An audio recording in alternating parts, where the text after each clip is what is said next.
morning, Baltimore, distinguished guests, elected officials, community leaders, and friends. Welcome to the 32nd Annual Civil Rights Breakfast. Before we get started, I'd like to ask you all to please silence your cell phones because, you don't want to disrupt the program, so please silence them. I'm Janae Wright, a reporter with WMAR2 News here in Baltimore, and your MC for this morning. It is a joy to be back with Mayor Brandon Scott and the Office of Equity and Civil Rights. Today we gather in celebration of Baltimore's ongoing journey towards justice. Baltimore is a city that has always been in the heart of the civil rights movement. From the pioneering courage of Lily Mae Carroll Jackson to the constitutional legacy of Justice Thurgood Marshall. Baltimore has always punched above its weight in the struggle for justice, and today we don't just reflect, we recommit. This morning we have a full agenda, so I hope you've had your coffee because it's time to get started. Please stand, if you are able, for the presentation of the colors by the Baltimore City Fire Department Honor Guard. Immediately following will be moved by the Morgan State University Choir performing our national anthem.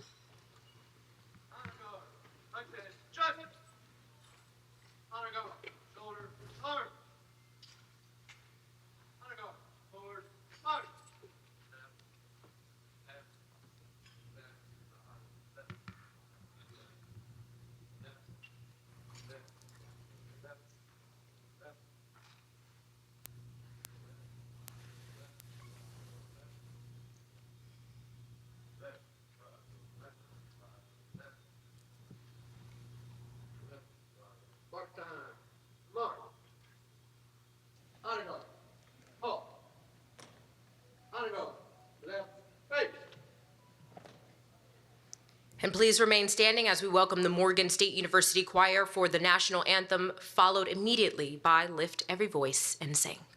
Honor guard, raise hand, on!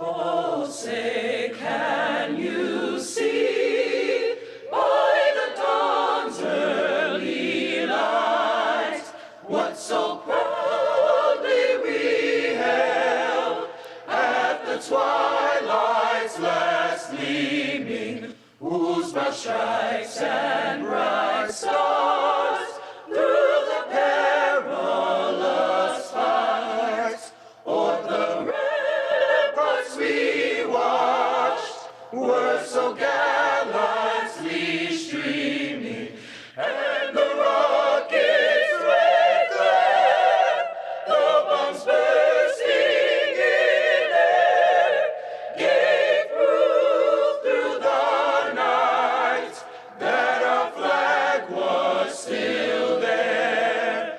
Oh, say does that star-spangled banner yet wave o'er the land of the free and the home of the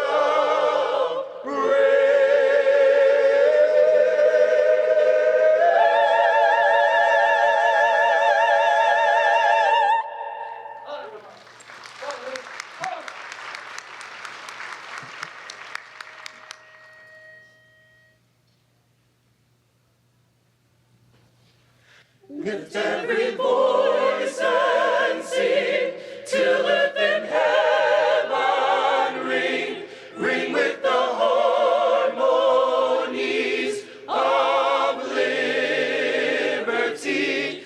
Let our rejoicing rise high as the listening skies. Let it resound loud as the rolling sea. Sing a song full of the faith that the dark past has taught us. Sing a song full of the hope that the present has brought us. Facing the rising sun of our new day.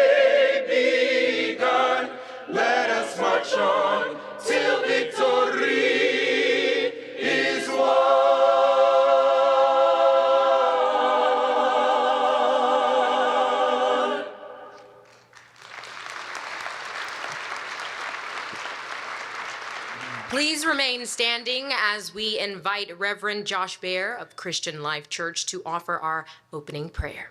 Honor God. Left, right. Honor God. Forward, forward.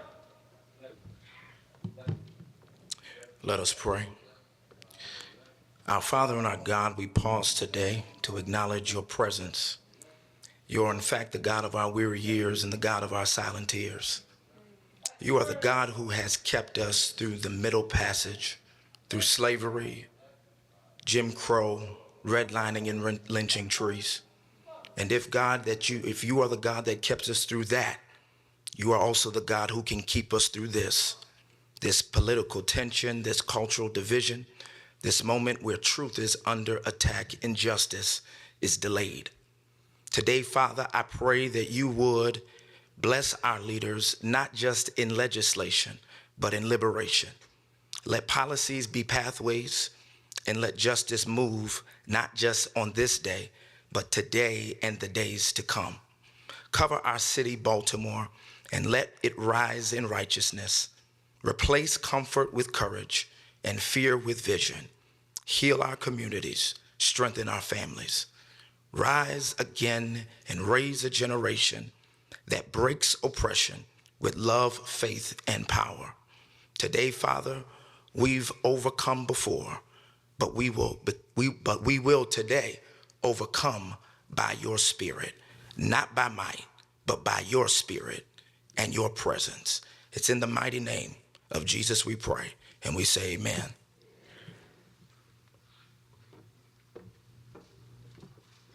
Thank you, Reverend Baer, for centering our morning. You may all be seated. Today's breakfast is hosted by Mayor Brandon Scott and the Office of Equity and Civil Rights, whose mission is to uphold fairness, eliminate discrimination, and advance opportunity for every Baltimorean. Please welcome Amber Green, Baltimore City's Chief Equity Officer and Director of the OECR. In her role, Director Green leads Baltimore's efforts to advance equity, enforce civil rights protections, and promote inclusive governance for all residents.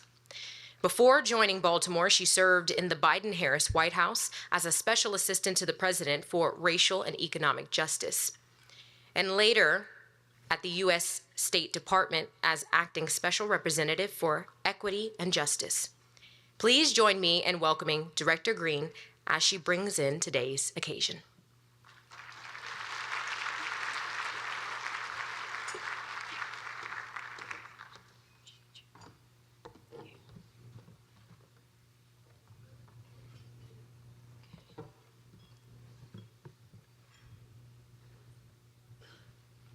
Actually, I need my team. The iPad is not working. Thank you. Good morning, everybody. How are you?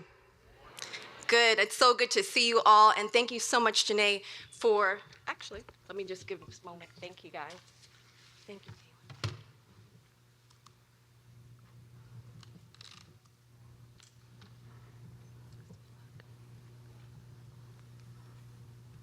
Thank you. All right. Thank you. That's how you have a good teamwork, right? All right. First, I wanted to say a big thank you to Janae for serving as today's MC. We are so grateful for your service here and just really thrilled to see you all. So good morning, everybody. How are you? I'm so inspired standing here. This room is filled with change makers from every corner of our city who refuse to give up the promise of equity and justice. Let's start by first lifting up our mayor, Mayor Brandon Scott.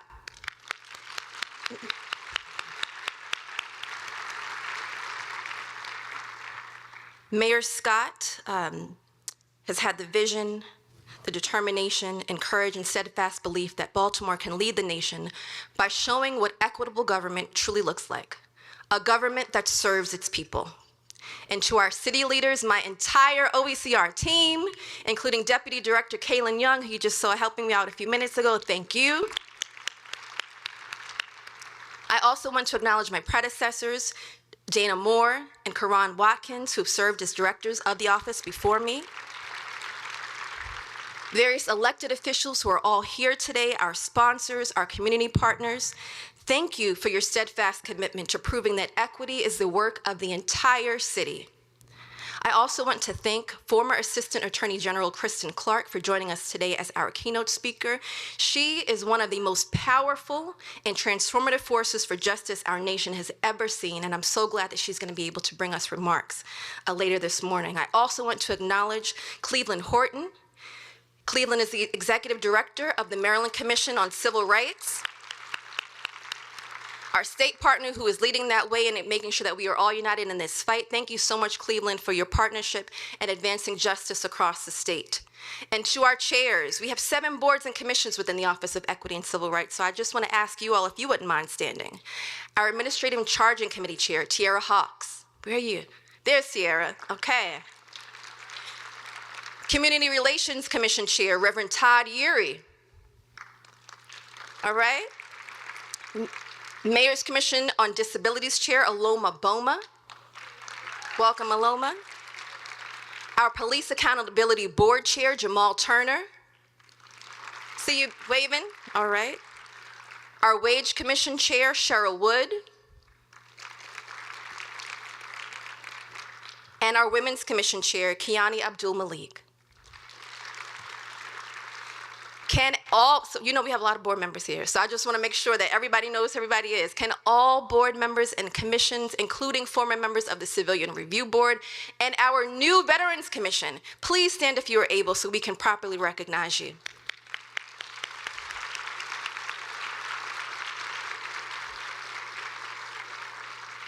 Thank you all so much. These people do the hard work of working to support the work of the Office of Equity and Civil Rights. You may not see them always, here at events and things like that, but we want to make sure to recognize you and say a big thank you for your service to the city of Baltimore. So our Civil Rights 2025 theme is about Together We Rise. And this could not come at a more defining moment. Because rising together means standing shoulder to shoulder in unity to win the fights ahead. And there are many fights. The fight for fair housing and livable wages, the fight for healthy, safe neighborhoods and strong schools, the fight to protect voting rights and preserve our history, both the beautiful and the painful, the fight for climate justice, indigenous rights, equitable public safety, and equal pay for equal work, the fight for women who still are pushing to break the barriers to break glass ceilings, and for LGBTQI+ residents demanding to live freely and authentically. The fight for people with disabilities who deserve full inclusion with dignity to thrive in every space, every policy, and every opportunity. The fight for immigrants who remind us that the American promise should have no expiration date. And yes, even the fight to keep faith in our democracy that sometimes forgets who built it. Those are the fights that we are up against. That's why we need everyone in this room to be a champion for justice. As was mentioned, before joining Mayor Scott's team, I had the privilege of serving at every level of government. I worked for Letitia James in New York as her policy director. I worked in the Biden administration in the White House and the United States State Department. And I can tell you this, no matter where you sit, no matter where I sat, the work is still the same. It's the work of bending systems toward fairness, of standing up, speaking out, and making sure government isn't just present, but just. Some people think equity is a bad word. Well, it's not, and I'm gonna tell you why. Because equity is about bringing fairness and equal opportunity. So whether you call me Baltimore's Chief Fairness Officer or Chief Equity Officer, the work is always gonna be about putting people first.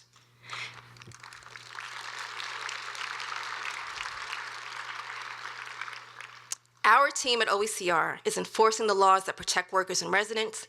They are strengthening civil rights enforcement and police accountability, training every city agency to embed equity not just as an afterthought, but as a matter of practice.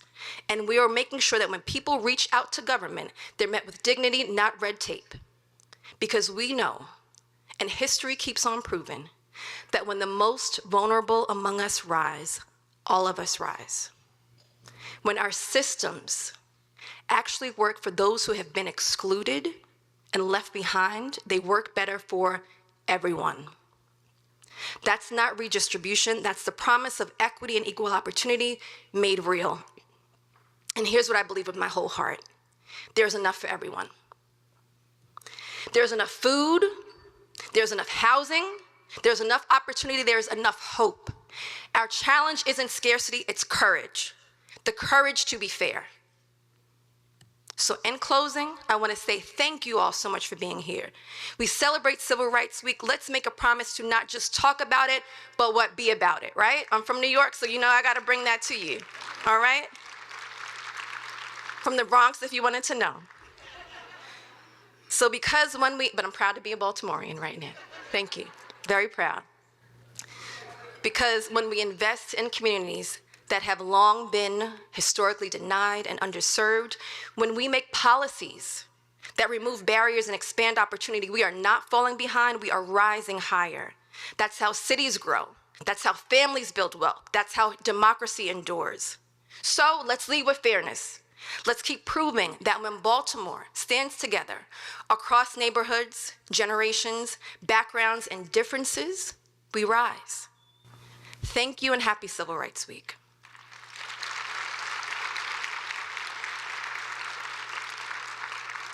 And now it is my honor to turn the program over to Mayor Brandon Scott. As you know, Mayor Scott has dedicated his life to serving the city he loves. He is a son of Baltimore who leads our city with vision, courage, and conviction. Since taking office, Mayor Scott has worked tirelessly to make Baltimore safer, stronger, and more equitable, tackling gun violence, expanding opportunities for our youth, and centering equity in everything that the city does. He leads with integrity, purpose, and a deep belief in the power of community to transform lives. So please join me in giving a warm round of applause to Baltimore's 52nd Mayor, the Honorable Brandon Scott.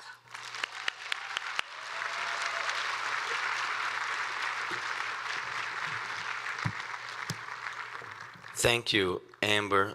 I feel the need to say an old Baltimore age addict to anybody from New York that came here. Be more careful when you... Just be more careful. Just be more careful. Good morning, everybody. All right, y'all. I know we 1-5. The season is bleak, but we got to keep hope alive. Good morning, everybody. All right. Thank you, Amber, for that introduction. I want to start today by thanking Amber and the entire team at the Office of Civil Rights for bringing us all together and putting on a fabulous breakfast. Let's give them a big round of applause.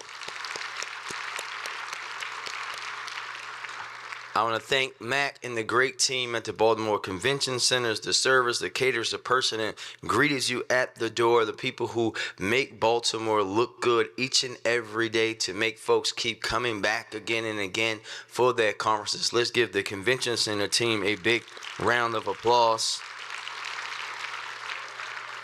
I want to acknowledge all my elected official partners that are here today, starting with your senator, my senator, Senator Angela Alsobrooks has joined us today.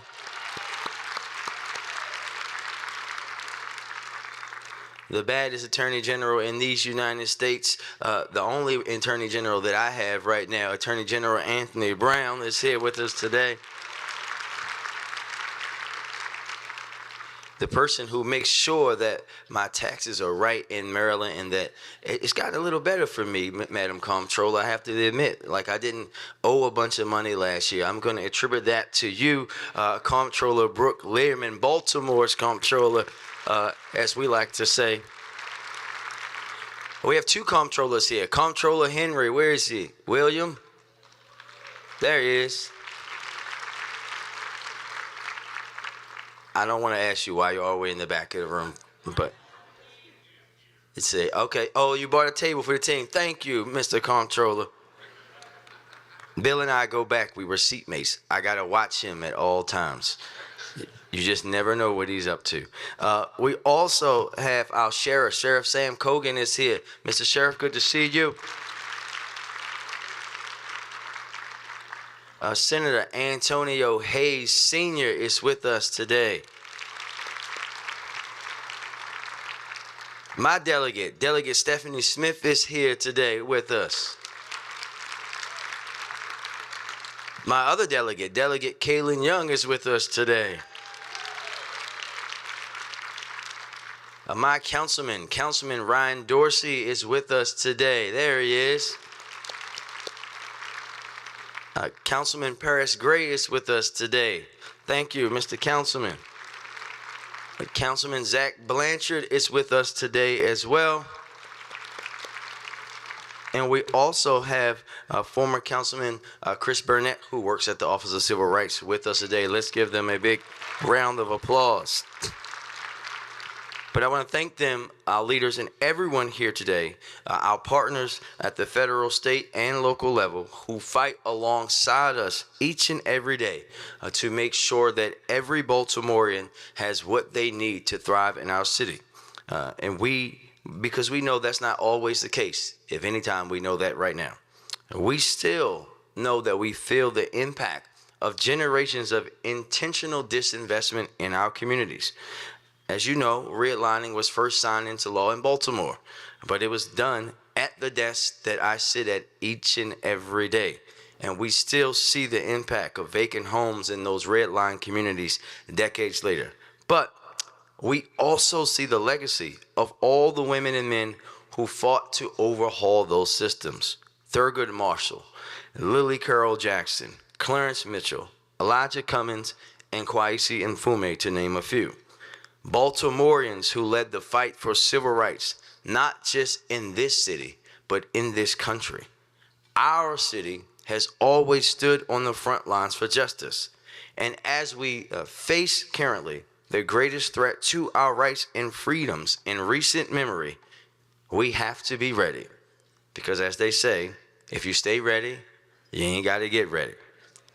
And we have to be very clear about the moment that we're in. Our government is shut down right now at the federal level because the president and his party are trying to kick millions of people off their health care.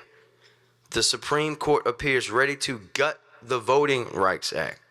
The president of these United States of America has turned the National Guard, ICE, FBI, ATF, the list goes on and on and on, against American citizens, sending mass strangers into communities to profile and mass arrest agents, having a Black Hawk helicopter go to Chicago and take women and children out of their homes naked. And some of the largest media outlets in the world, both local and national, are pumping the right-wing conspiracies into our living rooms, into our cell phones, trying to convince us all that this is a good thing. But we know that Malcolm X warned us that if you're not careful, the newspapers will have you hating the people who are being oppressed and loving the people who are doing the oppressing. Now more than ever, we have to know what we stand for and who we stand with. Senator Hayes, there is no plan to 50. You are either with us or you're against us. We have to recognize that every brutal, unconstitutional arrest of somebody in D.C., in L.A., in Chicago, or Baltimore is an attack on all of our freedoms, our rights, and our safety. It is on all of us to call that out, to stand up for our neighbors and fight back against the rise of fascism in America. We cannot let anybody rewrite our history or try to blame our country's problems on the most disenfranchised people among us. Again, Malcolm X had a warning for us. You are not so blind with patriotism that you can't face reality. Wrong is wrong, no matter who does it or says it. And I don't care if defending the rights of black people, brown people, LGBTQ, immigrants, or undocumented neighbors is unpopular. It's the right thing to do. And for my black brothers and sisters in the room, be reminded, they might not always start with us, but they will come home and end with us. And I know we all have friends and family who say that I don't do politics, but my uncle taught me a long time ago that you either do politics or it does you. Those of us who know better, who know the evil that racism knows no bounds, who know that if this goes unchecked, things will only get worse. And dare I say, they're going to get worse before they get better anyway. And we have to make sure that we're educating and motivating our people. Everything that this event celebrates, everything our ancestors fought and died for is at stake today. And with this administration, we cannot afford to give up a centimeter. We have to fight in every sense of the word. And we cannot pull our own punches because we know they won't. Moreover, today, I feel compelled, and I'm getting this look from Reverend Marvin James, because he's like, hold on, this is not in the script.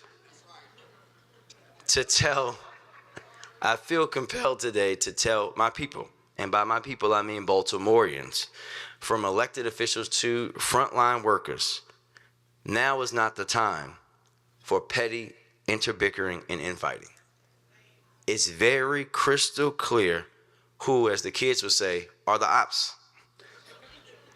We simply do not have the time to be fighting over silly things with each other when those fights are trying to eliminate all of our folks, are trying to eliminate all of our existence. But we are in the fight of our lifetimes. But we also must not only be reminded of, but learn from the past. We all must be reminded that the man photographed pumping Malcolm X's chest in that ballroom was an undercover informant.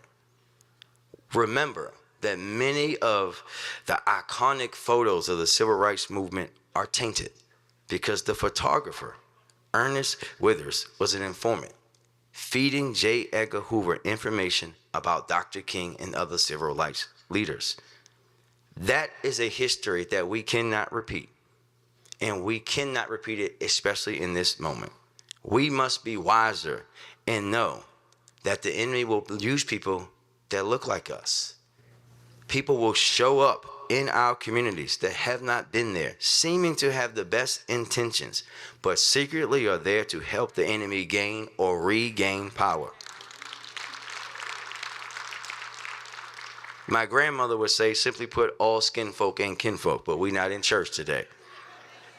But if they haven't been here before now, verify again, again, and again, and again before you let them in. We have to operate as our community is that club on sinners. Not everybody should be let inside. And once they go back out, they have to stay out. You can't come back home. It's on all of us to protect one another, to remember our history and do what we know is right, even when it will not come with success and joy, even when it will come with pain, even if some of us have to die. That's the kind of time that we're in right now. Not just for us, but for our children and their children. There is nothing more important than being in this fight right now. So for those of us who only have a little bit of gray like me, if you were ever wondering what you would be doing in the civil rights movement, what are you doing right now? If you are ever wondering if you would have left with her or got left, think about what you're doing right now. I'm so happy to have you all be here with today, and even more happy to be in this fight with you together. Thank you very much. Now, I have the honor today of introducing somebody who is literally on the front lines of that fight. A young woman who I have worked with for quite some time, but that is now fighting President Trump, the raspy voiced guy who thinks that aspirin causes autism every day. Bless her heart. The baddest U.S. Senator in these United States of America, your Senator, my Senator, Senator Angela Alsop Brooks.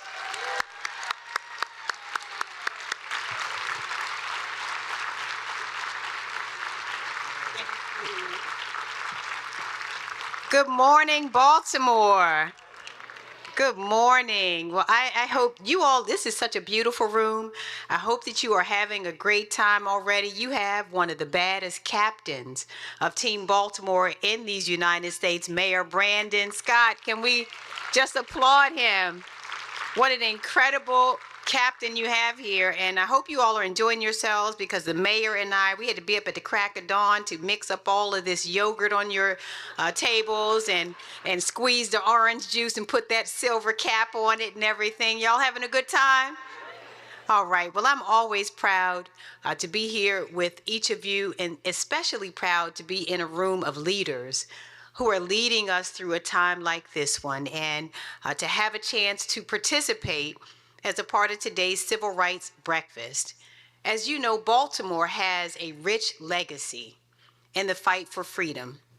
And times like these allow us to reach back and to resurrect the memories of the giants who led us through history. Everyone here knows that democracy has been such a long-fought battle. In fact, it was Coretta Scott King who said that freedom is never really won. We have to fight it and win it in every single generation.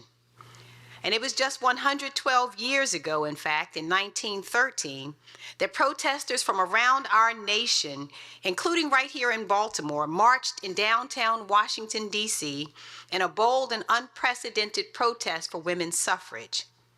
And so it is fitting that in that same year, 1913, that year gave birth to a super bad woman named Juanita Jackson Mitchell.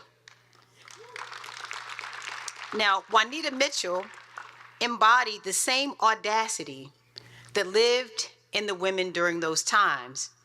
And you know, we have an embarrassment of riches here in Maryland. I could go through so many luminaries. We are home to one of the baddest women to have ever walked the streets of these United States, Harriet Tubman.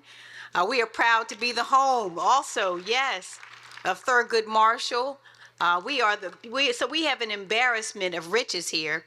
But today I'd like to yield just my time to talk a little bit about the super bad Juanita Mitchell. She's Baltimore royalty, but she was born, you should know, into adversity. She was born during a time of great challenge, but she didn't let the struggles around her stop her. It only helped shape the fearless advocate that she became. And because she was the daughter of an activist, meant that being a freedom fighter ran in her blood. She lived the theme, Together We Rise. She was the first Black woman to graduate from the University of Maryland School of Law, and the first Black woman to practice law in the state of Maryland. But even before that, she was organizing to push change, to push for change. And she spent her life using her achievements to kick open the doors of opportunity for others. She was inspired by Baltimore's own Thurgood Marshall to enter law in the first place, and she picked up his mission to sue Jim Crow straight out of our state. And in the wake of the Brown versus Board of Education ruling, she filed lawsuits to desegregate so much of Maryland, and she successfully transformed our state. But she also knew that the courts weren't the only battle. Freedom's value comes through its application.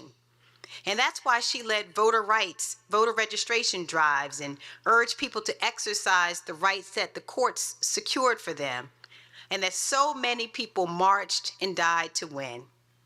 And the same activist blood that ran through her veins made her a kingmaker and a queenmaker in her own right. Her success made so many other people successful. And many of us know her family's impact. It is obvious, it is legendary, and you can't even walk the streets really and talk about civil rights without mentioning her and without mentioning her family. Now, you would think from what I'm saying about Juanita Mitchell that I knew her, but I never had the pleasure of meeting her. But I know her because her legacy is my legacy. I'm a part of her legacy too. She was the first graduate from the University of Maryland School of Law, and her work and her legacy allowed me to follow in her footsteps decades later. It's because of her that I could be elected to represent this great state. And it is because of her that I now lead, as senator, the Deceptive Practices in Voter Intimidation Prevention Act. I am also, thank you. as your senator, the original co-sponsor on 3 other voting rights bills. I know her impact very well, and I can hear her call to fight for progress because right now, the fight has found every single one of us. The same fights that Juanita fought years ago. James Baldwin said it best when he said, "We are trapped in our history, and our history is trapped in us." And what that simply means is that the unhealed wounds that this nation has yet to treat continue to fester. And ever so often, our unresolved issues press to the surface. It's clear in some of the news that we hear all around us today that we're facing challenges around us. The ones in education, employment, and discrimination. The current attacks on the Voting Rights Act have us fighting the very same battles that Juanita Jackson Mitchell fought, that the marchers at the Edmund Pettus Bridge fought, that those suffragists back in 1913 fought. But Juanita Jackson Mitchell once pointed out that in every period of our history, there have been men and women determined to stand up for justice. Men and women born to fight that generation's challenges. Men and women with the power of freedom fighters in their blood. From emancipation to Reconstruction to the suffrage movement to the civil rights movement of the 1960s and beyond, someone has had to stand for right and lift others with them. And she was just doing her part. Well, today's challenges demand that we too continue to stand for justice. And it is the reason I am so proud and feel so privileged to be in a room like this one. Because we know that we too stand on the shoulders of yesterday's heroes and that we have serious work to do. Again, I am so proud of all that is done. I have to tell you that your mayor makes me so, so proud to see the fights that he is fighting, to do so unapologetically, to succeed even when the naysayers continue to come. And I think some of those people are learning just to turn away. They can't beat him, so they just keep on talking. But I too have made my choice. And I'm picking up the fights that Juanita Jackson Mitchell fought. And if I am her legacy, then I'm going to live it to the fullest. And what I say to every single person in this room is that we should not stop until not only are we free, but all of us are free. I'm reminded of the words of Harriet Tubman, who told so many years ago that no matter what the dogs do, if you hear them barking, that you should just keep going. No matter whether you see the people in the woods with the lights flashing, don't stop, keep going.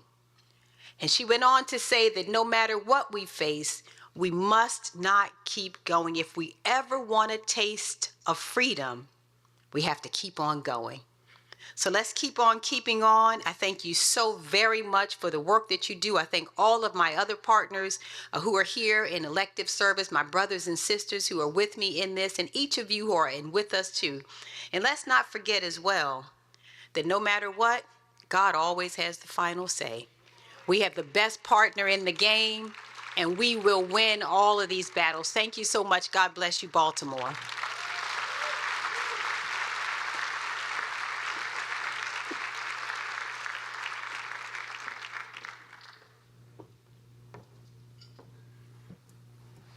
And next, I'd like to honor and recognize our sponsors. I'd like to introduce Roland Shelby, Chief Operating Officer of the OECR.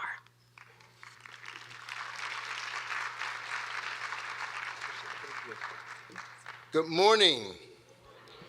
So I had the pleasure of saying thank you to the people who have contributed to make this breakfast a success. If you could hold off on the applause until afterwards, I'd like to recognize the operating engineers, Local 37, the law offices of J. Wendell Gordon, the Public Justice Center, Venable LLP, the University of Maryland Medical Center, MedStar Health, the EAS Carpenters, the Baltimore Labor Union, and the best fraternity on the planet, Kappa Alpha Psi Fraternity Incorporated, and the Kappa Alpha Psi Foundation. Now we can applaud. Thank you all for your contributions to help to make the day successful. And at this point in time, I'd like to invite our director, Amber Green, and our public information officer, John Wesley, to join me on the stage.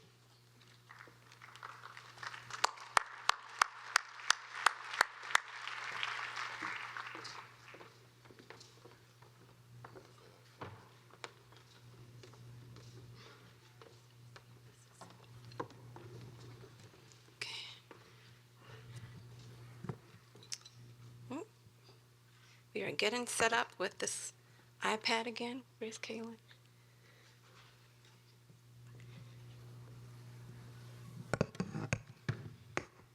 All right. Thank you. Ooh, is it there? Oh my God. While I'm up here, can we recognize Congressman Mfume, who just joined us today?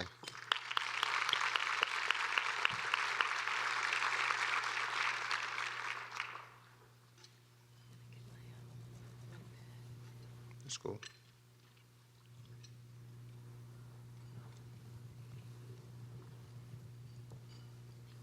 All right. Thank you all so much. All right. Thank you so much, Deputy Director. All right. So I'm so pleased to be joined by my colleague who needs no introduction, Mr. John Wesley.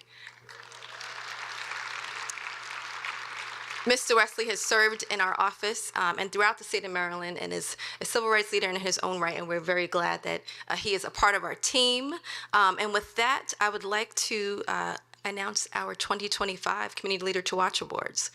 So these awards celebrate 4 dynamic Baltimore changemakers whose vision and leadership are shaping the city's future of equity and justice. The current climate makes it more important now more than ever to uplift the voices of those who are doing the work. The first person I'd like to call to the stage is Darren Rogers, founder of I Am Mentality, who has built one of Baltimore's most, you can clap, go ahead. Darren.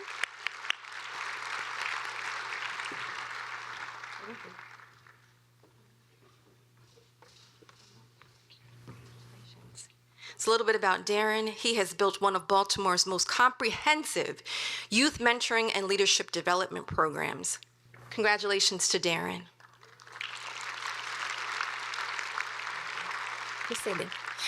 The next person who is no stranger to the Office of Equity and Civil Rights, and that is Miss Tiara Hawks.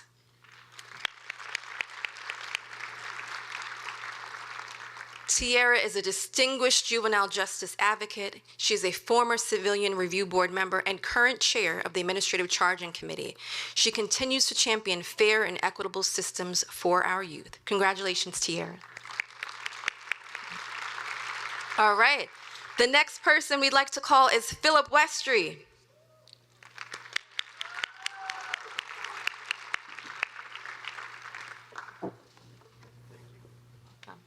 Philip is the executive director of Free State Justice and leads Maryland's oldest statewide legal nonprofit serving LGBTQ+ communities through legal advocacy, policy reform, and education. And last, accepting on behalf of Joni Holyfield, is Morgan Prillo and Camry Moses.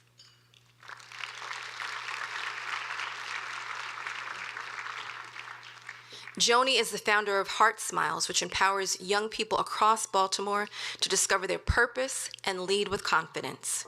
Together, these honorees embody the next generation of civil rights leadership right here in Baltimore. Please join me in congratulating our 2025 Community Leaders to Watch.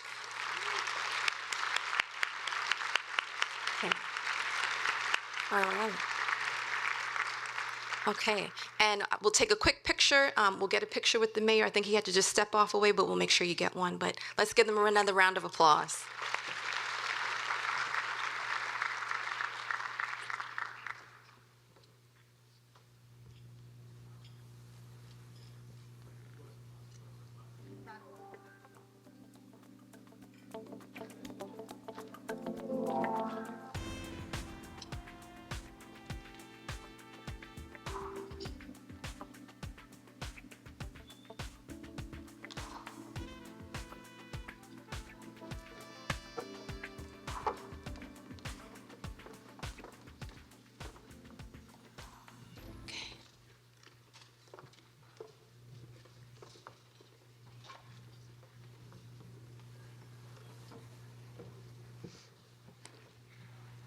Ladies and gentlemen, before we return to our program, could you please turn your attention to the screens for a quick video?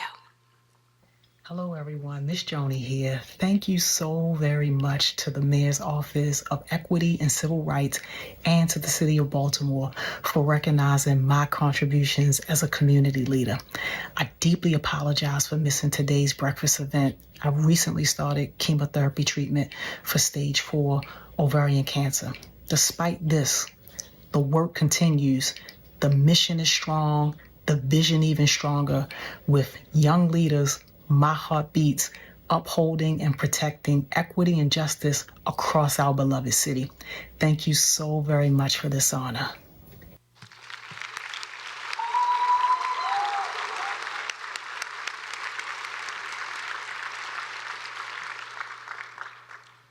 And now for a special update on equity in Baltimore. Please welcome former City Councilman and OECR Deputy Equity Officer, Christopher Burnett.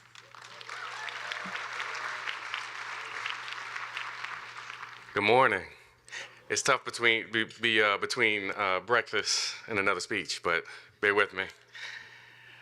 All right. As we gather for Civil Rights Week, I'm honored to stand before you. My name is Christopher Burnett, Deputy Chief Equity Officer for the City of Baltimore and Chief of the Equity Division in the Office of Equity and Civil Rights. I come to this work with a lifelong commitment to fairness and justice, and am grateful to lead a team that strives to turn those values into reality for our city. When you see something that is not right, not fair, not just, say something, do something, get in trouble, good trouble, necessary trouble. These words from the late Congressman John Lewis invite us to disrupt injustice with courage and compassion. The spirit of good trouble animates Civil Rights Week and reminds us that progress demands action. Our Office of Equity and Civil Rights exists because Baltimoreans demanded a city where inequity, inequality, and discrimination are not tolerated. That mission guides our every program, every policy, every conversation we undertake, and it's why we gather under the theme, Together We Rise. A reminder that justice is never the work of one person or one generation alone. Thank you to our elders. Across the country, diversity, equity, and inclusion work is under attack. A recent executive order even labels DEI efforts as illegal and immoral discrimination. At a moment when some leaders are trying to turn back the clock, Baltimore is choosing a different path. Our city understands that equity isn't a threat, it's a promise. Equity means closing gaps in policy, practice, resource allocation, so that race, gender, religion, sexual orientation, disability, or income do not determine someone's success. And education is the foundation of equity. The Baltimore Equity Assessment Ordinance, drafted by Councilmember Scott, requires every city agency to conduct equity assessments and identify a dedicated equity coordinator. It also mandates annual equity reports. And to make these mandates meaningful, our office delivers fundamental and advanced training programs that build heightened organizational awareness, cultural integration of equity and civil rights. These trainings help agencies develop a shared vocabulary, recognize implicit bias, and apply an equity framework to their work, equipping public servants to become champions of change. Equity isn't achieved through training alone.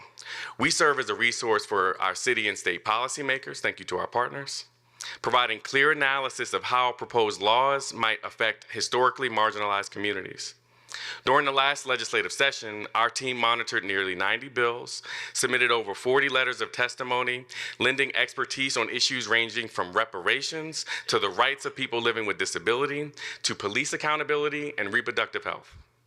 We approach this work collaboratively, meeting with council members, state legislators, advocates, community residents to ensure that legislative decisions are informed by the lived experience of the people they affect.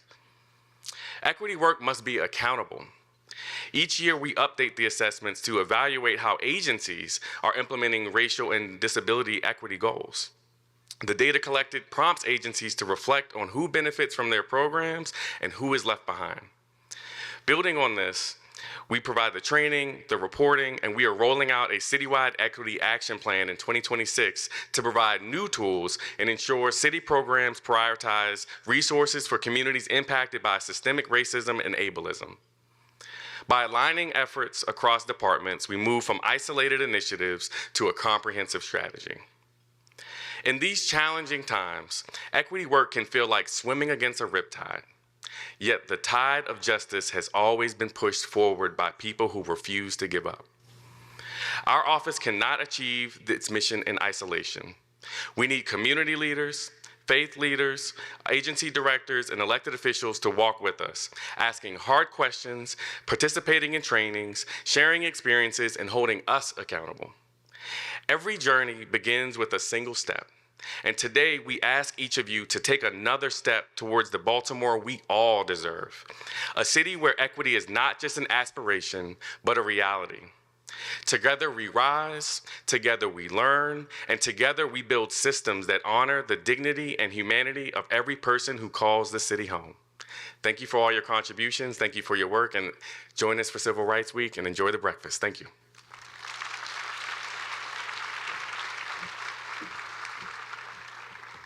And thank you, Mr. Burnett. Now on to the part that everybody has been waiting for this morning. I know I have. Breakfast. But before we say grace, if you have any dietary restrictions and you did not receive a card stating that, please raise your hand or let us know so the OECR team can assist in getting those meal cards to you. Now, as we prepare to break bread, please welcome again Reverend Josh Bear to lead us in grace.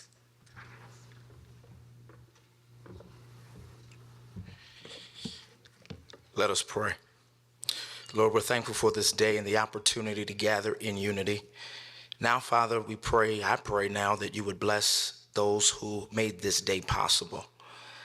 I pray that you would bless their homes, cover their families. And now, Father, I pray that you would bless this food to the nourishment of our body. In Christ's name we pray. Amen.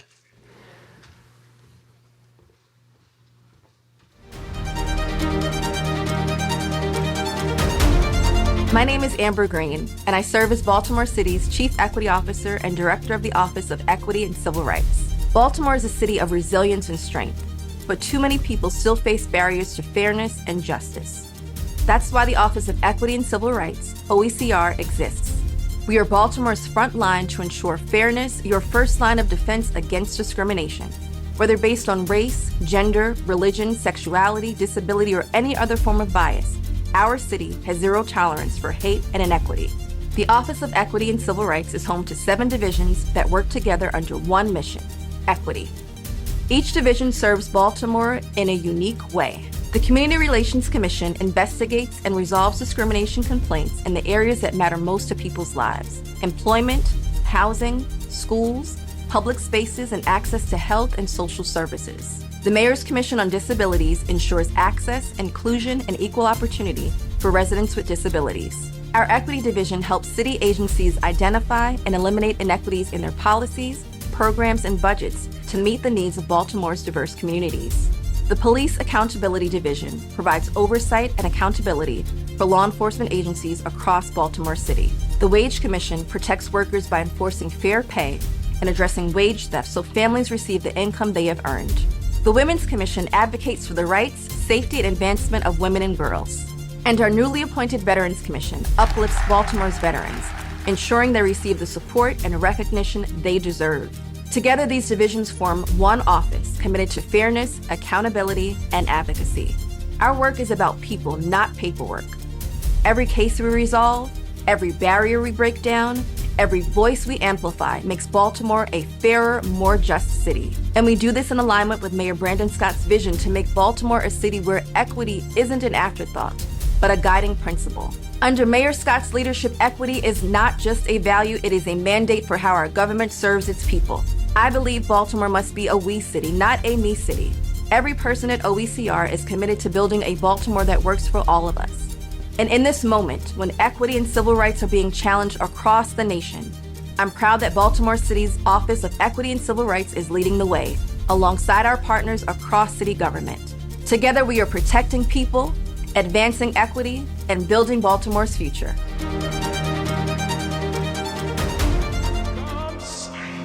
It will be ours. It will be ours. Oh, one day when the war is won, we will be sure. We will be sure. Oh, glory. Oh, glory. We'll cry glory. Glory. Hands to the heavens, no man, no weapon formed against, yes, glory is destined. Every day women and men become legends. Sins that go against our skin become blessings. The movement is a rhythm in us. Freedom is like religion to us. Justice is juxtaposition in us. Justice for all just ain't specific enough. One son died, his spirit is revisiting us. True and living in us. Resistance is us. That's why I rose a saddle on the bus. That's why we march through Ferguson with our hands up.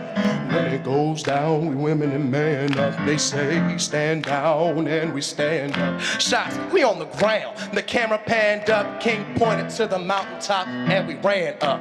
One day when the glory comes, it will be ours. It will be ours. Oh, one day when the war is won, we will be sure. We will be sure.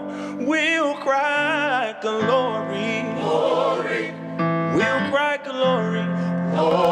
When we get there, we'll cry glory. Now the war is not over. Victory isn't won. When we fight on to the finish, then when it's all done, we'll cry glory. When we get there, we'll cry glory. Oh, glory, glory, glory.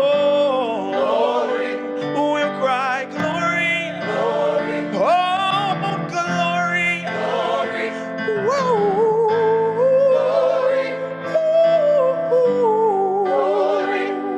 Summer is now for every man, woman, and child. Even Jesus got his crown in front of a crowd. They marched with the torch, we gon' run with it now. Never look back, we done gone hundreds of miles. From dark roads, he rose to become a hero. Facing the League of Justice, his power was the people. Enemy is lethal, a king became regal. Saw the face of Jim Crow under a bald eagle. The biggest weapon is to stay peaceful. We sing, our music is the cuts that we bleed through. Somewhere in the dream we had an epiphany. Now we right the wrongs in history. No one can win the war individually. It takes the wisdom of the elders and young people's energy. Welcome to the story we call victory. The coming of the Lord, my eyes have seen the glory. One day when the glory comes, it will be ours. It will be ours. Oh, one day when the war is won, you and me will be sure. You and me will be sure. Oh, glory, glory. We'll cry glory. Glory. When we get there, we'll cry glory. Glory. When we get there, we'll cry. Glory. When we get there, we'll cry. Glory. When we get there, we'll cry. Glory. When we get there, we'll cry. Glory. Hand in hand, we stand as one and cry. Hand in hand, we stand as one and cry. Oh, glory, glory, glory, glory, we'll cry glory. Glory. When we get there, we'll cry glory. Glory.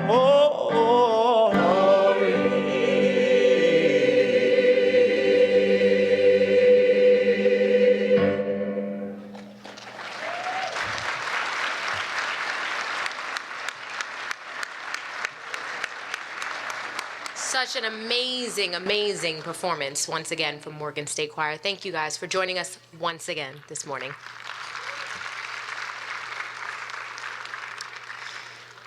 All right, I mean this when I say this. It is my honor to introduce the son of Baltimore, whose public service has reshaped our national conversation on civil rights.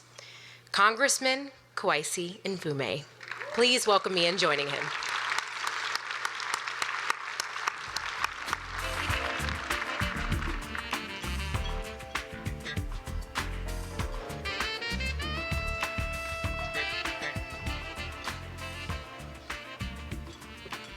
Good morning. We're still alive back there, right? I know, once we get that food, we just wake right back up. I am happy to be here again this year, and I don't take this for granted, nor do I take civil rights for granted or our struggle. And I want you to also equally be determined not to take for granted the mayor of this town, who has made a difference, is making a difference, and will continue to make a difference. All you need to do is go to some of the countries or cities around the country, and you'll recognize that it's not the same as it is here. So we appreciate you, Mayor Scott, your leadership, your stewardship of this city, and for me personally, your friendship. God bless you. Thank you. There are a lot of you out there that I can't see, but I'm waving at all of you if you would allow me just to say thank you again and good morning. I was sitting here with your Senator Antonio Hayes, and he said to me, you know, they hadn't served breakfast yet, so you're okay now, right? Good, good, good. I know Senator also Brooks was here. She had to run, as did the Attorney General, Anthony Brown. But I do want to say to Amber Green and everybody that's associated with this, thank you for what you are doing, because it makes a real and lasting difference. And Janae Wright, wherever you are, I hope that I'm around one day when you get an Emmy for your reporting style and for your excellence. Thank you. A couple of quick things. Can you bear with me for a few minutes? I'm going to take some personal privilege. When you've been around as much as I have, you get a sense of real history. And I know that we've got a crazy person in the White House. Yes, I said that. Who is mean and vindictive. Yes, I said that. And who has put in place the lily White House. Yes, I said that.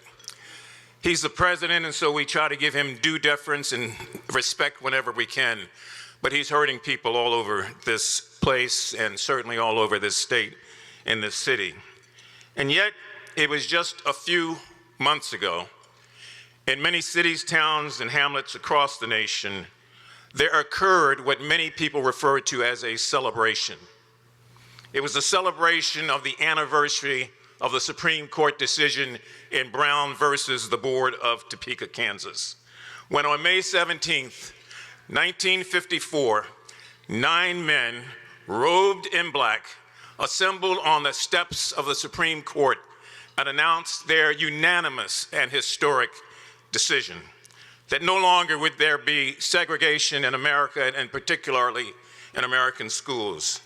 In the words of James Cheek, the former president of Howard University, there was so much jubilation among our communities and our people that he said there was a celebration that day.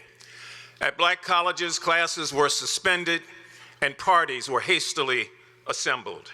There was dancing in the streets of Richmond and Raleigh and Baltimore and Washington. Shouts of victory echoed throughout our communities, and we saw, as our parents and grandparents did that day, the dawning of a new era. We felt in the innermost parts of our bowels and inner being that our nation was at long last launched on an unalterable course with a firm determination that the American idea would, in fact, become the American reality for all people.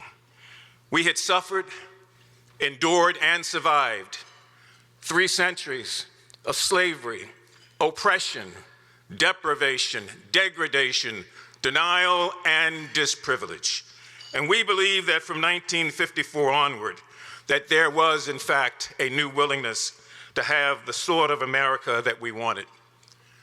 But there's happened in 1969, a high-ranking official in the White House, who was then a United States Senator also, advised the President of the United States in what later became known as the Celebrated Memorandum. He said, and I quote, "Mr. President, black people have made so much progress," 1969, "so much progress moving into the mainstream of American economic and educational life that our nation's policies with respect to those people ought to now be accorded benign neglect." And what started out as a benign neglect has become malignant. When you look at the suffering at communities and the refusal by many to hold high the civil rights gains and to understand that as a nation we are black and white and brown and yellow, and we are only better when we have that kind of diversity, and we should never revisit the past. A couple more things. Difficulties between those groups and others have always been difficult. Differences have always been difficult, but they were never novel or new. For more than 200 years, as a nation and as people, black and white in this country, we all gathered together under one flag. Different needs, different creeds, different nationalities. And out of that diversity, we created the most successful experience of democracy in the world's history. And yet, we all know that we have not by any means achieved perfect harmony. Slavery was allowed to exist for 200 years legally. Crosses were burned to terrorize black people in an ugly desecration of the symbol of love.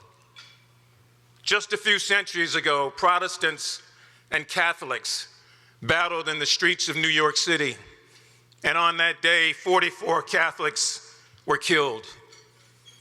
At the end of the decade of the 1930s, a ship by the name of the St. Louis, with a human cargo of Jewish men and Jewish women, was denied safe harbor in this, the home of the free, the land of the brave, and sent back to a madman named Hitler. At the beginning of World War II, Japanese Americans were locked behind bars out of a twisted fear that they somehow would forget their loyalty to their new homes.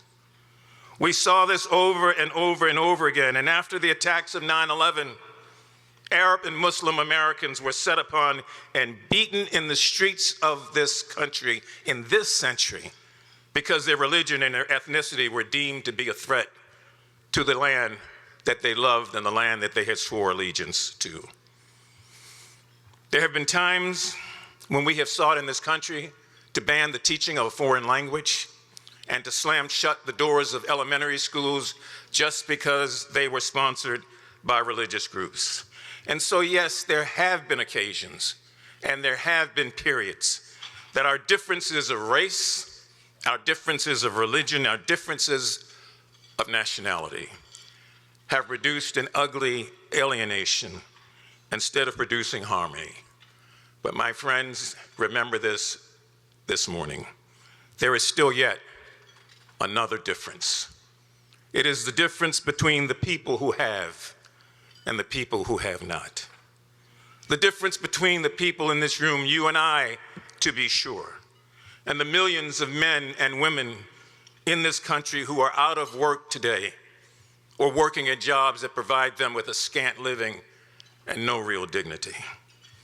The difference between us, on one hand, living as most of us do in relative comfort, and the millions of people who are afflicted by the terrible and tearing pain of drug addiction. The difference between us and the illiterates, The difference between us and the homeless. The difference between our children, parents, and the 15-year-old who's having a child of their own at this hour, about to raise another generation of disadvantaged children. Those differences produce anger. Those differences produce frustration. America at her best has treated those differences with a blend of common sense and compassion. America at her worst has treated those differences with the empty even-handedness of Marie Antoinette. Just let them eat cake. We can't be bothered. So that's why this Civil Rights Week is so important. It's to remind us where we are, but where we have come from. Those generations before us that made their bodies bridges that we could run across and get to political office, and get to a degree, and get to own a business. They did that not knowing what would ever happen to them, but they believed that those of us, like we now must believe that those coming behind us will never give up the fight to find a way to make sure that equal opportunity and fairness and dignity is available to all people. Thank you so much.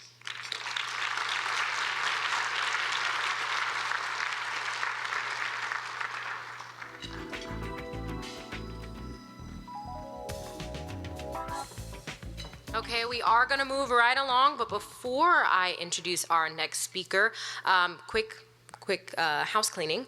Troy Bradley, if you did lose your badge, it's at the registration desk just outside of this room. So if you're looking for that, you can find it there.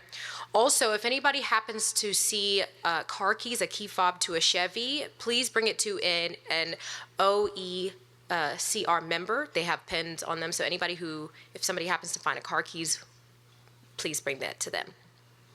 All right, so I know many of us are feeling the itis now that we're full, but we have one final speaker of the evening, so we want to make sure that we're still paying full attention to what's going on. Our keynote speaker this morning is a lifelong champion for equity and civil rights, a dedicated public servant, and one of the most influential civil rights lawyers of our time. Kristen Clarke served as the 19th Assistant Attorney General for the Civil Rights at the U.S. Department of Justice between 2021 and 2025, where she led the enforcement of federal civil rights laws across the nation. Under her leadership, Civil Rights Division set new records for prosecutions of hate crimes and police misconduct cases, and achieved groundbreaking results in critical areas including jail and prison conditions, disability rights, education, redlining, fair housing, and voting rights. Her tenure brought renewed focus on victims and survivors of violence. She oversaw successful prosecutions connected to the tragic deaths of George Floyd, Breonna Taylor, Ahmaud Arbery, and Tyre Nichols, and many others, reaffirming that accountability and justice must go hand in hand. Before her confirmation under the Biden-Harris administration, Ms. Clarke served as the president and executive director of the Lawyers Committee for the Civil Rights Under Law, one of the nation's leading civil rights organizations founded at the request of President John F. Kennedy. She also held key leadership roles at the NAACP Legal Defense Fund and the New York State's Attorney General's Office. Ms. Clarke is a lifelong civil rights lawyer who began her career as a trial attorney in the Justice Department's of Civil Rights Division and has since become a leading voice in the national dialogue on constitutional rights, race, and democracy. Today, she continues to share her expertise as a professor at Howard University School of Law and Penn Carey Law at the University of Pennsylvania. Ms. Clarke is the proud daughter of Jamaican immigrants, a devoted mother, and a graduate of Harvard University and Columbia Law School. Please join me in welcoming an extraordinary leader, a voice for justice, and a tireless advocate for equality, Kristen Clarke.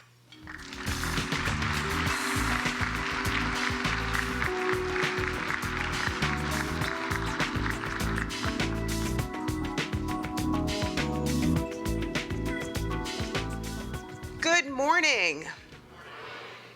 Thank you so much for that very kind introduction. I am so pleased to be here in Baltimore today and grateful and so honored to be with you for this 32nd annual Civil Rights Breakfast. The city of Baltimore and the state of Maryland are shining symbols of the promise of a multiracial democracy. To Mayor Scott and Senator Alsobrooks, who was with us earlier, and Attorney General Brown, Congressman Mfume, and members of the Baltimore Police Department, and all of the local officials here, I thank you for your leadership and for being a North Star at a turbulent time. And thanks to all of the distinguished guests and warriors for justice who are here today. Finally, I want to thank Amber Green and her team for their important work in bringing us all together. As we gather here today, we must acknowledge a few realities. American democracy is at a crossroads. The events of the last 9 months make clear that the Baltimore Office of Equity and Civil Rights is needed now more than ever. Public officials being detained and arrested for exercising their First Amendment rights. Militarization and targeting of cities led by Black mayors. The kidnapping and capturing of brown and Black people by masked men.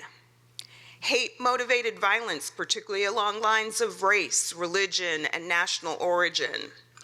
An assault on the remaining provisions of the Voting Rights Act, our most important federal civil rights law.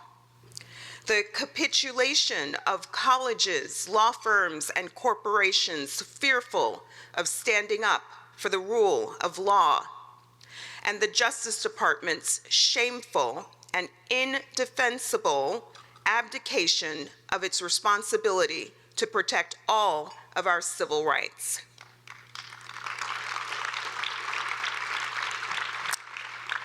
Civil rights advocates and those of us who care about justice know that we don't have the luxury of being able to sit back or wait the clock out on the grave authoritarian threats that we all face today. Advocates are resisting the threats to the rule of law with fearlessness and determination. They are carrying forward the legacy of those who came before us: Constance Baker Motley, Thurgood Marshall, Charles Hamilton Houston, Martin Luther King Jr. While I appreciate this time to be together in solidarity, I also believe we need to really seize moments like this to talk seriously about where we are as a country and where we go from here. And I can think of no better place to have this conversation than right here in Baltimore. This city's and state's central role in the civil rights movement and in the story of America is simply undeniable. At this moment, when some seek to erase our histories and bury our truth, replace our statues of people who fought for justice with those of rebels who sought to divide us, I have been reflecting deeply on Maryland's rich legacy.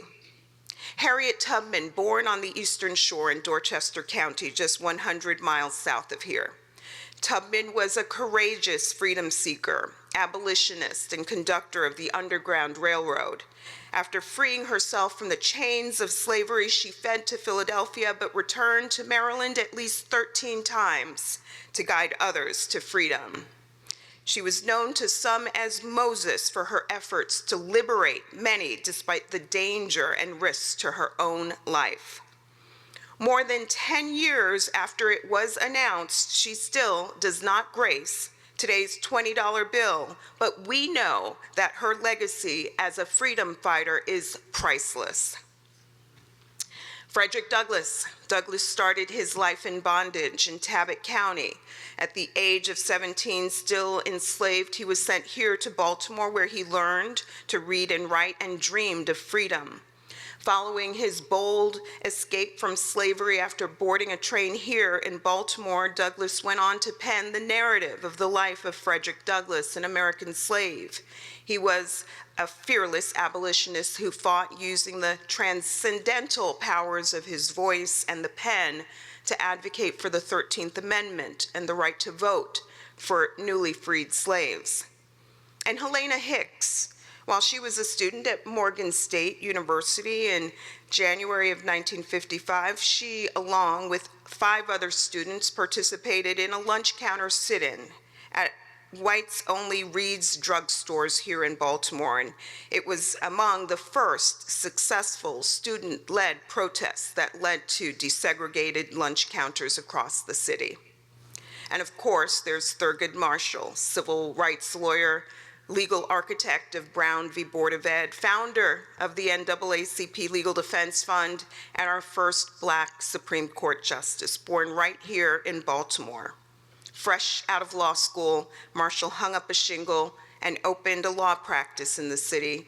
His first major legal victory came in Murray versus Pearson, where he sued the University of Maryland Law School for failing to admit Black students. And standing on the shoulders of these giants were others such as the late Elijah Cummings and so many of our leaders today. We also have the parts of our history that are tragic and sobering. According to the Maryland Lynching Truth and Reconciliation Commission between 1854 and 1933, at least 40 Black Americans were lynched by white mobs here on the soil in Maryland, and not a single person has ever been tried, convicted, or brought to justice for participating in these heinous crimes. In fact, on this week in 1933, the last recorded lynching in Maryland took place in Princess Anne in Somerset County.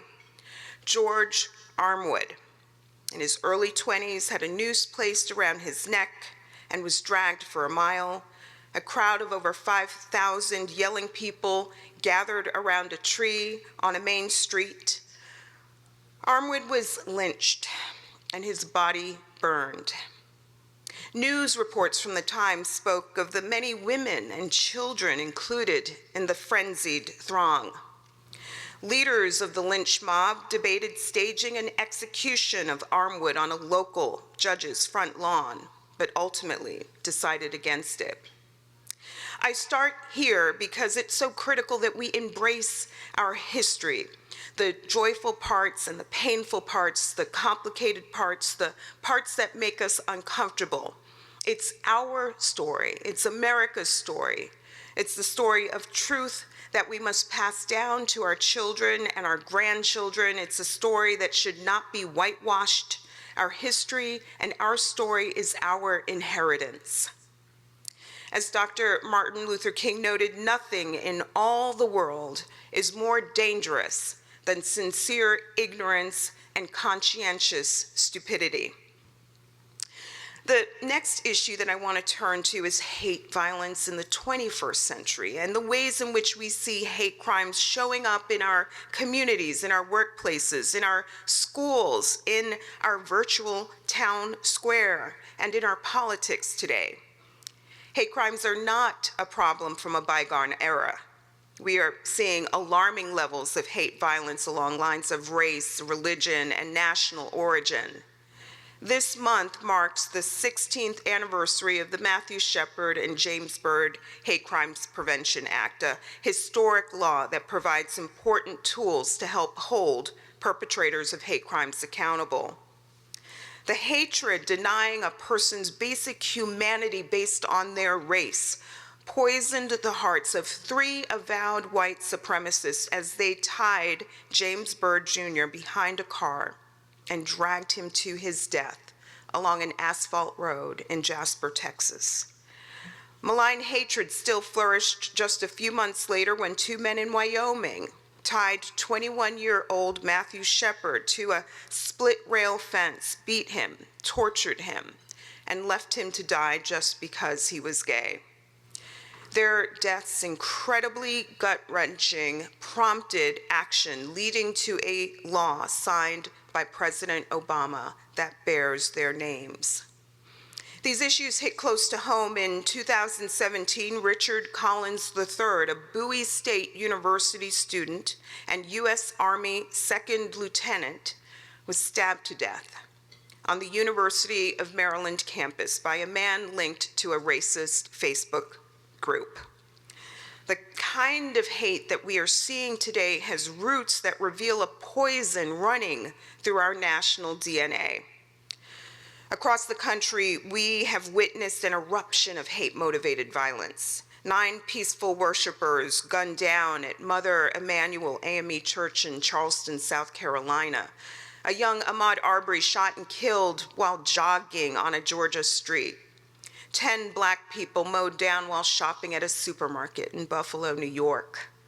11 peaceful Jewish worshipers killed at Tree of Life in Pittsburgh, Pennsylvania. 23 Latinos killed at a Walmart in El Paso, Texas. These recent hate crimes atrocities, many carried out with assault weapons, stand out as one of the most pressing crises that we face today. And we have to ask why. What are the policies that contribute to hate? What is the rhetoric that feeds so much of the animus that we see today? How are algorithms turbocharging hate and drawing people toward hate-fueled ideologies online? How are social media companies failing us? One of the very last matters that I handled during my 4 years at the Justice Department was truly one of the hardest. It involved taking a deep look into one of our nation's most heinous civil rights crimes, one that stands out in its magnitude, barbarity, and ruthless brutality. On May 31st, 1921, a group of white residents in Tulsa, Oklahoma, invaded a thriving Black neighborhood called Greenwood and engaged in theft, arson, assault, and murder. They killed hundreds of Black people in Greenwood and wounded hundreds more. They put houses to the torch and unleashed chaos and violence that separated families. It took days, sometimes weeks, before people knew whether their loved ones had survived. After the pillaging was done, authorities confined the now homeless Black residents to internment camps, allowing them to leave only if a white person could vouch for them. Promises of aid for rebuilding were broken. Attempts to seek redress through the courts failed, both in the 1920s and in this century. Despite the scale and impact of this crime, our federal government had never formally addressed the atrocity. I was determined to right this wrong by shining a light on the truth. I ordered a federal review of the massacre in September of last year. We left no stone unturned. We talked to survivors and descendants. We combed through records and files. We uncovered new information. And in the end, we did something that had never been done, and that was long overdue. The federal government produced a 123-page report that lays bare the atrocity that happened during the Tulsa Race Massacre. It was issued this past January. I encourage you to read this report, read the truth. The report corrects and adds to the historical narrative and documents the traumatic loss suffered by the residents of Greenwood. White Tulsans murdered, looted, burned, and destroyed 35 city blocks, while Greenwood's residents tried desperately to defend their homes and their lives. The destruction was total. Those who survived were left with nothing. For the descendants of that lost Greenwood community, the fight for justice, while hindered by time and legal constraints, continues to seek truth and recognition. I remember vividly traveling to Tulsa in January to share the results of our report. There were mixed emotions inside the Vernon AME Church as we shared our findings, but something magical happened in that space. People in the room were not willing to accept this as the end of their story. One older woman raised her hand and shared that she attended public schools in Tulsa all her life and she had never heard about the massacre. Another woman stood up and shared that she believed she may have inherited property from a family member who was a perpetrator and she wanted to find a new purpose for that land. Another woman said she had just come back from Germany where she was struck by the steps that they take to ensure that the public never forgets the Holocaust. markers at the home of victims and other relevant sites. She wanted to see what Tulsa could do to make sure that the public never forgets the massacre. A professor wanted to get hard copies of the reports into libraries. A police officer offered up his office space for future community meetings. People understood the magnitude of the problem and wanted to be a part of the solution. We need more of this, people who are inspired to act, compelled to do something, unwilling to sit still. The mayor of Tulsa, the city's first Black mayor, recently built on the report and announced a $105 million reparations plan that will help with the ongoing healing, rebuilding, and recovery of all that was lost. Racially motivated hate crimes are a stain on our nation's history, but it is our solemn duty to forever remember the victims and to remain steadfast in honoring their lives. It is on us to champion transcendental ideals of humanity and our dignity, to dispel the discord of hatred and prejudice that we see too often today. My second point here is speak out when you see hate. Call it out, condemn it, demand that officials do what they can to hold perpetrators accountable, focus on healing and recognize hate crimes for what they are, messaging crimes intended to terrorize entire communities. Demand that our social media companies do more to moderate insightful and hateful conduct. There is, as you know, right now, a lot of focus on the Nobel Peace Prize this season. Indeed, on this very week in 1964, Dr. Martin Luther King learned that he would receive the Nobel Peace Prize for his nonviolent struggle for civil rights for Black Americans. He actually learned, He actually learned the news while lying in a hospital bed, ailing from extreme fatigue and exhaustion. That is how selfless he was in his love for our country. He poured himself into this work and gave it his all.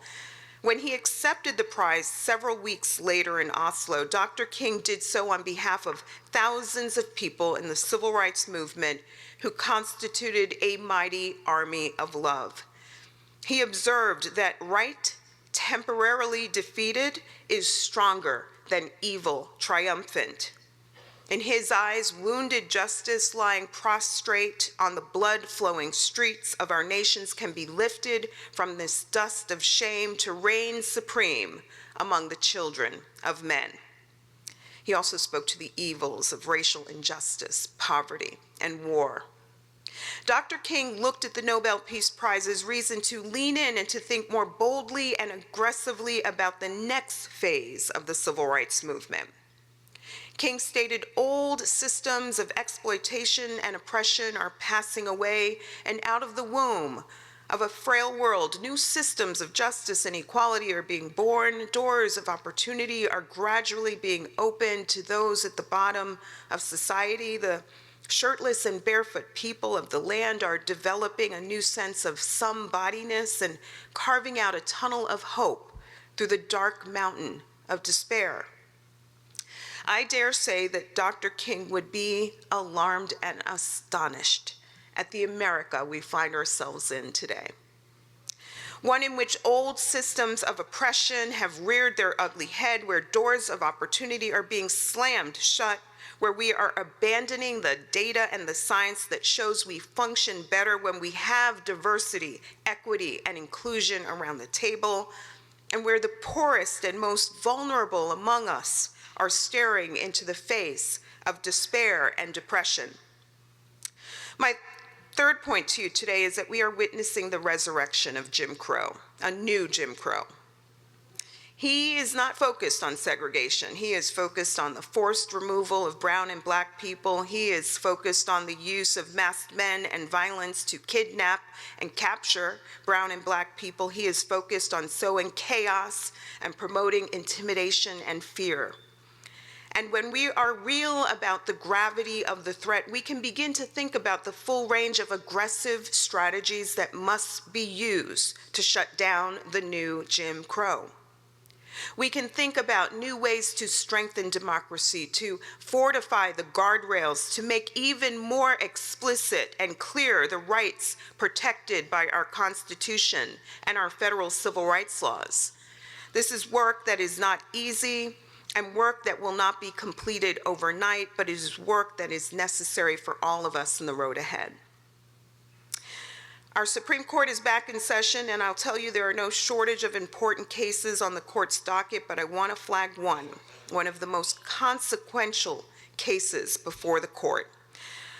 Indeed, one of our nation's most important federal civil rights laws is under assault, the Voting Rights Act of 1965.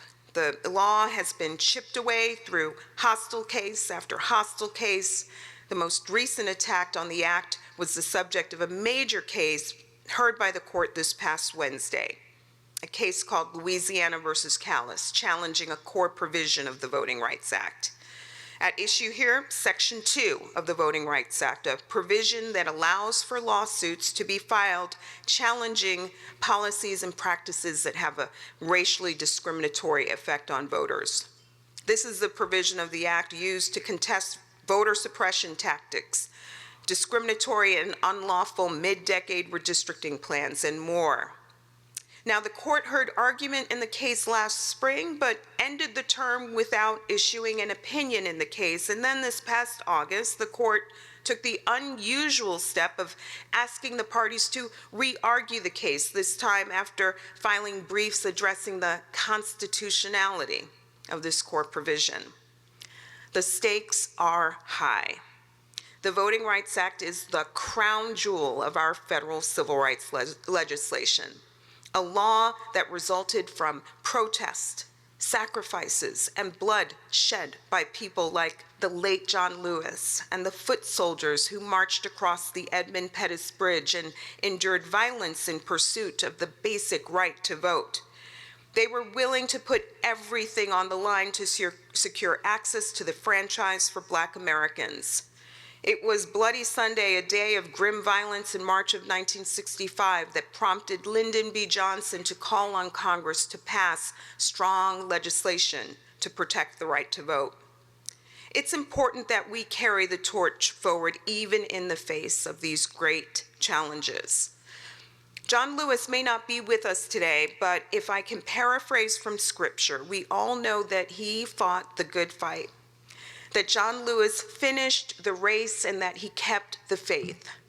And today, our charge, indeed our sacred mission, is to pick up the baton that he has handed us and continue the march and continue the fight for justice.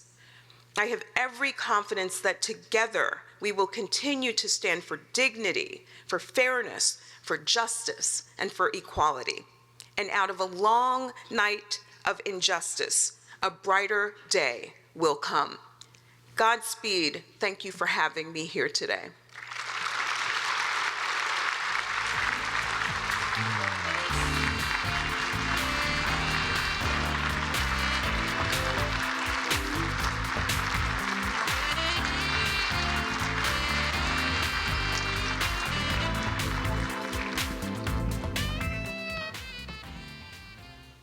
Thank you so much, Ms. Clark, for your powerful and moving sentiments. It has been a pleasure to serve as your MC today for the second year in a row.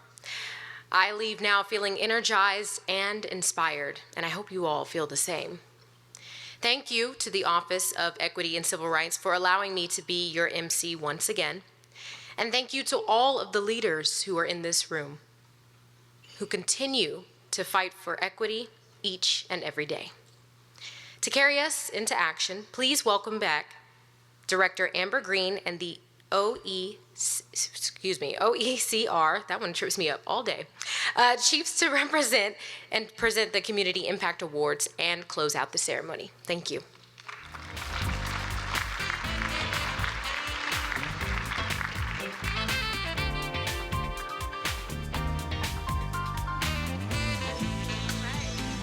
We're almost there, everybody. everyone. Thank you guys so much for your patience and just connecting with us today. I'm so thankful for Janae. Again, let's give Janae another round of applause. Well, I am pleased to bring up our awardees, and then we will close out today's breakfast. But the Office of Equity, as I mentioned before, is home to 7 boards and commissions, and I'd like to invite each of our chiefs up to come present the next group of awards. So following and coming up on stage will be Chief of the Community Relations Commission, Danielle Burton. Chief of the Mayor's Commission on Disabilities, Viola Woolham. Got some fans? All right. Chief of Investigations, Lisa Kelly.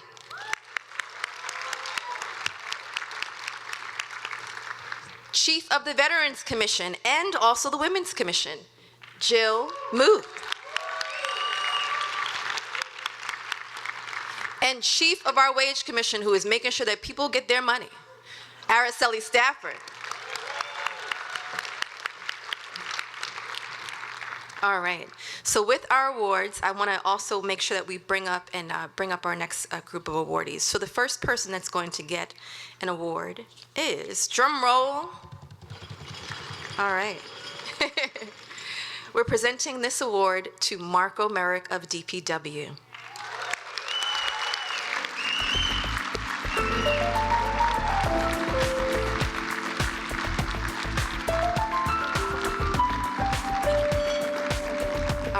Where is Marco? Okay, there you go.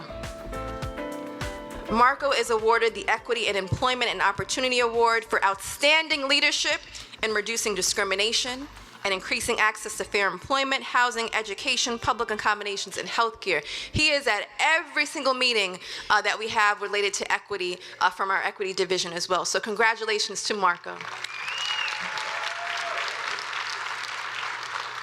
All right, our next awardee. We will have Miss Janice Jackson. She is the recipient of our Access and Inclusion Impact Award. This award acknowledges the impactful efforts to remove barriers and expand access and opportunity for people with disabilities in public life, employment, housing, and city services. So we are truly grateful for the work that Janice has continued to do throughout her career. She's been a fierce advocate not only for this office, but with the city of Baltimore as well. So we thank Janice for her service to our city, for serving on the Mayor's Commission on Disabilities, but just continuing to be a voice for a lot of people that we don't always see, and we may not always see every single disability that someone has. And so we thank Janice for her service. Congratulations, Janice.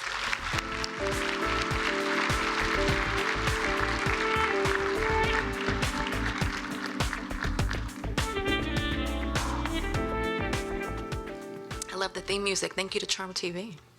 All right.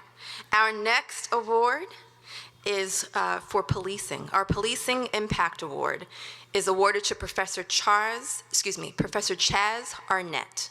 If you could join us on stage.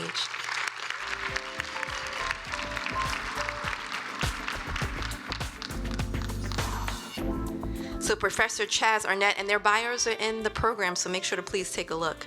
Professor Chaz Arnett is recognized for his significant contributions to building police accountability, transparency, and trust between law enforcement and the communities they serve. He's also a professor as well. Thank you.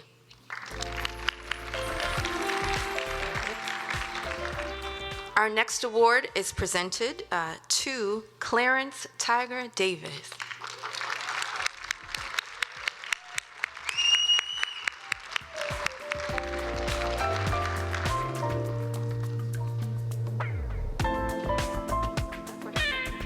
Right. I was corrected. I was like, Marines. He was like, no, Air Force. Tiger Davis, proud Air Force veteran. Mr. Davis is awarded this award for his leadership supporting Baltimore's veterans and military families, helping to ensure a just and equitable transition to civilian life, which is critically important. He also served as the chair of our Veterans Commission previously in a different administration. So now that the Veterans Commission is back in full force, I see you guys back there. We are so proud to honor Mr. Davis. Congratulations. All right. Who do we have next? All right. I'm going to go to Chief Stafford. And so this award I'm really proud to be able to present this award to Mr. John Barber. All right. I feel like the Price is Right. It's like, come on down, you know? So, Mr. Barber, we appreciate your service to the office.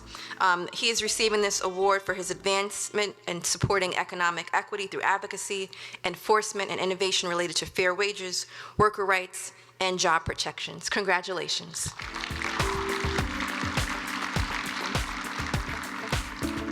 And last but not least, we are proud to present Maureen Sweeney, accepting on her behalf is David Anguish, for the Justice and Equity Impact Award.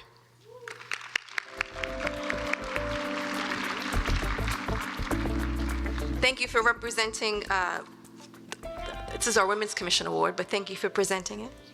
And this award goes to serve as the work of Ms. Sweeney, who's done some transformative work addressing gender-based disparities, advocating for the rights and well-being of women, non-binary, and assigned female at birth individuals within Baltimore. So we are very excited for all of these awardees. We thank you so much for your service to our city. We thank you so much for just the work that you continue to do. You are unsung heroes, and so we are just really pleased to be able to recognize you all today. Thank you.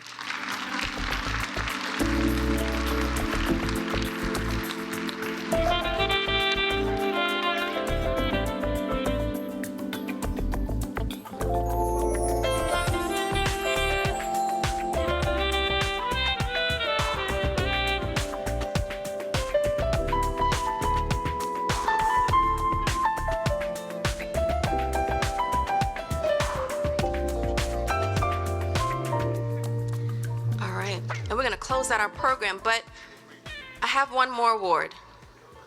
One more award that is not on the program, and that is for Jamel Howard. Where is Jamel?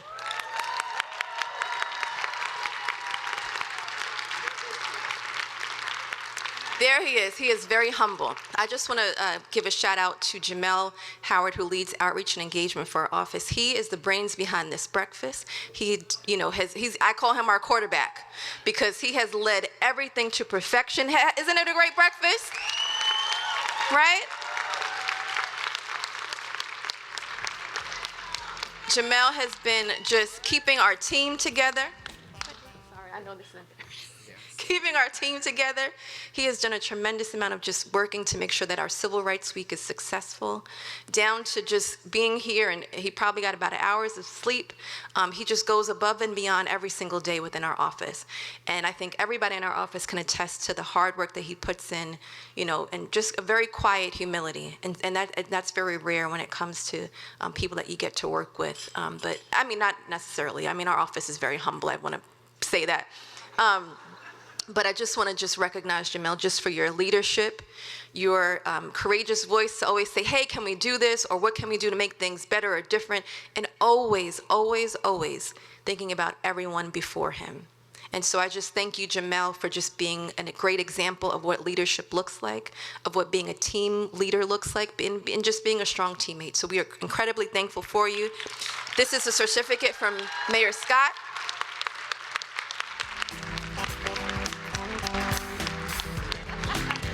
Everyone loves Jamel, so this is great.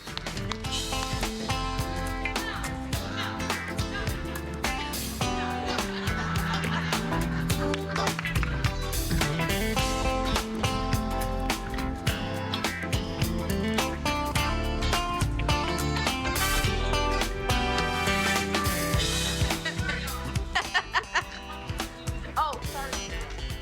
One quick.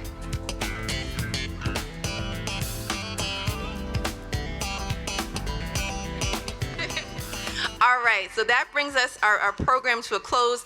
Congratulations to our 2025 Community Impact Award recipients. Let's give them another round of applause. Thank you. And just today is a great reminder. I thank a former Assistant Attorney General, Kristen Clark, for bringing us such a strong history lesson. This was incredibly important for all of us to know where we came from and where we need to go. So thank you so much for being here. And Congressmember Mfume, we appreciate your words as well. Thank you so much. So we are leaving. We want to leave this world a better place. We want to leave this room a better place. Before we bring our ceremony to a close, again, thank you to Janae Wright for serving as our MC. I send a tremendous thank you to Mayor Scott, our elected officials, our city agencies, Charm TV, thank you all in the back. Our faith leaders who participated, our Honor Guard, Convention Center, the entire team. If I have forgotten anyone, please blame it on my head and not my heart. But I thank you all so much just for everything that you have done, for participating, our sponsors, for purchasing tables, from people helping to set up late into the night. My entire OECR team, I'm so grateful for each and every one of you. You all just show up and show out every single day. You all have a lot of work that you're doing besides the work here that we've done at the breakfast, but I just couldn't be more prouder and thankful for each and every one of you for all the work that you continue to do in the spirit of excellence. So thank you. Please give my team a big shout out. Okay. And thank you all so much for attending our breakfast. And I think we have a couple things. Sorry. Oh, one other thing. Are there clergy members here? Where are them fans at? Okay. So we have some fans for some clergy members to take back to your congregation. So if you are a member of the clergy team, please make sure that you stop by our equity table to pick up some fans that are for Civil Rights Week so people can know about the great activities that are happening moving forward this week. So thank you all so much. It was so lovely to see you all, and thank you so much. Oh, sorry.